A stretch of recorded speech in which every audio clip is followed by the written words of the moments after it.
ओम नमो भगवते वासुदेवाय। स्वागत है आप सभी का हमारे चैनल पर। आज की इस वीडियो में हम बात करने वाले हैं बैसाख महीने की पहली एकादशी के बारे में। किस नाम से ये एकादशी जानी जाती है और बैसाख महीने की पहली एकादशी का व्रत कब रखा जाएगा, राहु काल का समय क्या होगा, व्रत का पारण कब करेंगे, सभी के बारे में आज की इस वीडियो में हम बात करने वाले हैं। तो वीडियो को अंत तक जरूर देखें। जानकारी आपके लिए उपयोगी हो तो औरों से भी शेयर करें और साथ ही साथ हमारे चैनल को सब्सक्राइब नहीं किया तो सब्सक्राइब कर लें। मेरे चैनल पर इसी तरह की व्रत कथाएं सुनाई जाती हैं।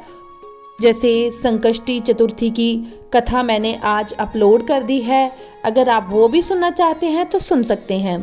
तो चलिए शुरू करते हैं आज का वीडियो। जैसे कि हम सभी जानते हैं, एकादशी व्रत सभी व्रतों में महान माना जाता है। सभी व्रतों का राजा एकादशी को माना जाता है। साल में कुल 24 एकादशी होती हैं और अगर अधिक मास को मिला लिया जाए तो 26 एकादशी होती हैं, जो कि इस साल 2026 में होने वाली है। 2026 में अधिक मास होगा तो एकादशी भी 26 होगी। एकादशी का व्रत करने से मनुष्य जाने अनजाने हुए पापों से मुक्त हो जाता है। एकादशी माता की उत्पत्ति ही पापों का नाश करने के लिए हुई थी, लेकिन अगर एकादशी के नियमों का, व्रत के नियमों का साथ धारण नहीं किया जाए तो ये व्रत फलदायी नहीं होता।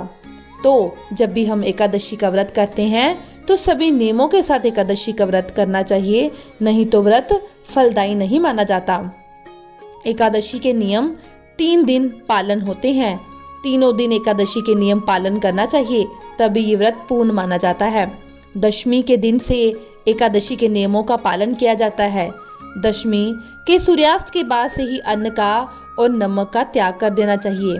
दशमी की रात्रि को पूर्ण रूप से ब्रह्मचर्य का पालन करना चाहिए और पृथ्वी पर शयन करना चाहिए। अगले दिन अर्थात एकादशी के दिन प्रातःकाल ब्रह्म मुहूर्त में उठने के बाद स्नान आदि से निवृत्त होकर सूर्य भगवान को जल अर्पित करें और हाथ में जल और पुष्प लेकर एकादशी व्रत रखने का संकल्प लें। संकल्प अवश्य लेना चाहिए, क्योंकि संकल्प के बिना कोई भी व्रत पूर्ण नहीं माना जाता। इसके बाद भगवान विष्णु जी का विधि विधान से पूजन करें। भगवान विष्णु को उनकी प्रिय वस्तुएं अर्पित करें, जैसे तुलसी विशेष होती है। बिना तुलसी के भगवान श्री हरि विष्णु की पूजा अधूरी मानी जाती है, तो तुलसी पत्र अवश्य ही अर्पित करें। एक चीज का विशेष ध्यान रखना है कि एकादशी के दिन तुलसी जी का स्पर्श नहीं किया जाता, तुलसी पत्र नहीं तोड़े जाते, तुलसी में जल अर्पित नहीं किया जाता। तो आपको पहले से ही तुलसी पत्र तोड़कर रखना है और भगवान श्री हरि विष्णु को एकादशी पर वह तुलसी पत्र अर्पित करना है। इसके बाद सारा दिन भगवान विष्णु के नामों का जाप करते हुए व्रत धारण करना है। हो सके तो निराहार व्रत रखें, लेकिन अगर सामर्थ्य नहीं तो फलाहार से भी व्रत रख सकते हैं। इसके बाद संध्या को आरती करें। रात्रि जागरण का भी विशेष महत्व होता है। अगर हो सके तो एकादशी की रात्रि में जागरण अवश्य करना चाहिए, क्योंकि जागरण करने से एकादशी का जो पुण्य फल मिलता है वो और अधिक बढ़ जाता है। लेकिन अगर मान के चलिए किसी से रात भर नहीं जाग जाता तो कम से कम मध्य रात्रि तक अवश्य जागना चाहिए। इसके बाद अगले दिन द्वादशी पर जो पारण का शुभ मुहूर्त बताया जाता है, उसी मुहूर्त पर व्रत का पारण किया जाता है। अगर 2 दिन आपने नियम पालन किए और व्रत का पालन सही समय पर नहीं किया तो व्रत पूर्ण नहीं माना जाता। इसलिए पारण का विशेष ध्यान रखें। पारण करने से पहले किसी ब्राह्मण को भोजन कराकर दक्षिणा देकर संतुष्ट करें। इसके बाद अपने व्रत का पारण करें। पारण के लिए तुलसी दल या फिर गाय के दूध से या शुद्ध एवं सात्विक भोजन से व्रत का पारण किया जा सकता है। फल से किया जा सकता है। अगर मान के चलिए अगले दिन यानी कि द्वादशी पर का कोई और व्रत पड़ा है तो आप फलों से, दूध से व्रत का पारण कर सकते हैं।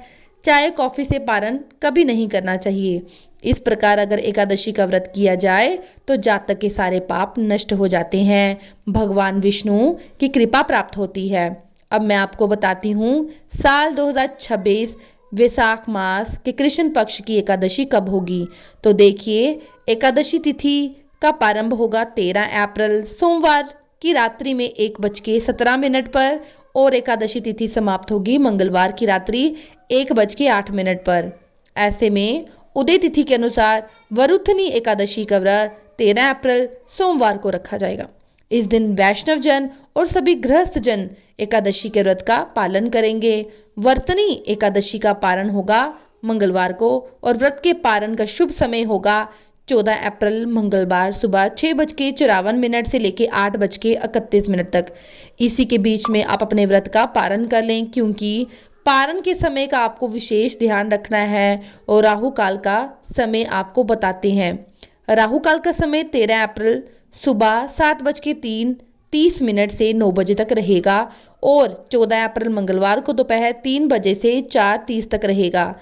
राहु काल के समय को हम अशुभ समय मानते हैं, इसलिए इस समय कोई भी पूजा पाठ, कोई नया काम, कोई भी शुभ काम शुरू नहीं करना चाहिए, क्योंकि अगर इस समय पर कोई भी शुभ काम प्रारंभ किया जाता है तो वो शुभ फलदायी नहीं देता।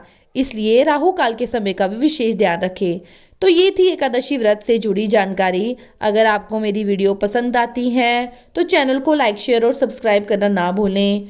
ओम श्री कृष्णाय नमः। ओम नमो भगवते वासुदेवाय नमः।